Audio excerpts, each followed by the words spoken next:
Hi, let's solve this problem.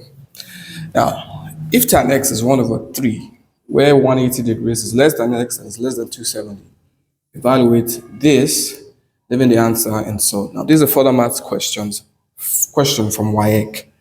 All right, let's start with what tan x is. So tan x, we know it is opposite over adjacent.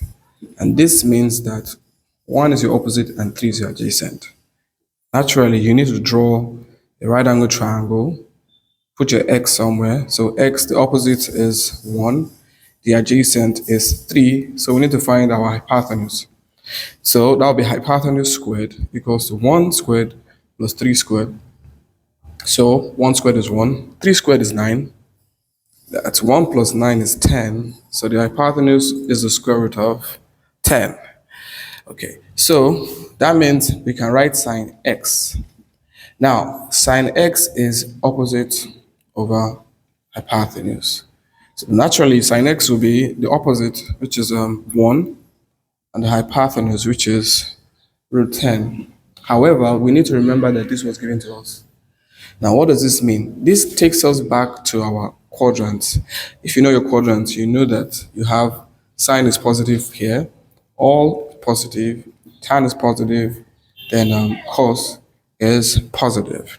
So from here, we have angles from 0 to 90, then 90 to 180, something like that, then 180 to 270, then 270 to 360. Okay, so since we are dealing with 180, this means 180 to 270.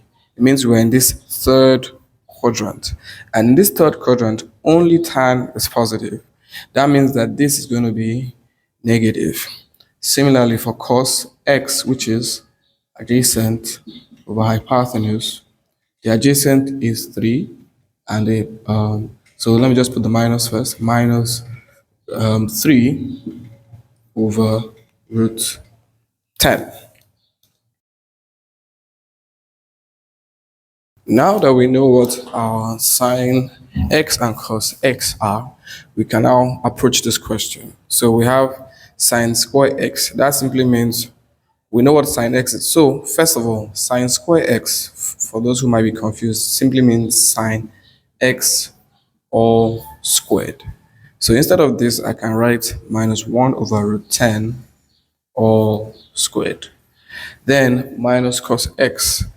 So cos x is minus 3 over root 10. So I write that all over 2 tan x. So 2 tan x is 1 over 3. Then here we have sine 2x. So from a trigonometric identity, sine 2x is 2 sine x, same thing, cos x. 2 sine x cos x. So if we were to approach this will be 2 sine x is 1 over root 10, and cos x is minus 1 over root 10, I beg your pardon. Then this is minus 3 over root 10. So let's bring all of this here. So that's 2 minus 1 over root 10 minus 3 over root 10. Beautiful one. Here, let's square this. So 1 square is 1, and root 10 squared is 10. The minus obviously goes because we're squaring it. We can't square this, so we open it. This will become minus times minus, which is plus 3 over root 10 all over. This will be 2 over 3 plus. So here, let's keep the 2 outside and multiply these 2. So we'll have minus times minus, which is plus.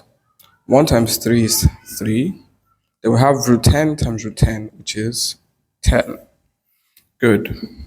So here we have to add this up. So we have denominator of 10 and denominator of root 10. The LCM for the top. So let me do the top. I'll do the top, then I'll do the bottom.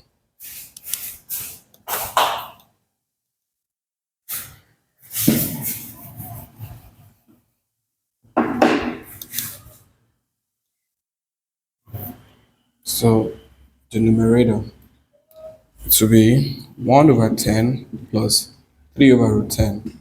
The LCM for this is 10 because 10 can go into 10 and root 10 can go into 10, root 10 times. So root 10 times root 10 gives you 10. So root 10 goes into 10, root 10 times. So 10 in 10 is 1. 1 times 1 is 1. Root 10 in 10 is root 10. Root 10 times 3 is 3 root 10. So that's the simplification of your numerator. Let's do it for the denominator. So for our denominator, we have 2 over 3 plus. So we can go 2 here 1, 2 here 5. That will be 3 over 5 plus 3 over 5. Find the LCM here also. 3 and 5, the LCM is 15. So 3 goes into 15 5 times. 5 times 2 is 10. While 5 goes into 15 3 times. 3 times 3 is 9. And this gives you 19 over 15. So we'll bring all of that together. That will be 1 plus 3 root 10 over 10 divided by 19 over 15. Numerator divided by denominator. Okay, so that will be 1 plus 3 root 10 over 10 times 15 over 19. So 5 can go here 2 times, and 5 can go here 3 times. So in essence, you have 3. So 3 into bracket 1 plus 3 root 10 over 2 times 9, which is 38. We said we should leave our answer in short form. This is our answer. Hope that helped you.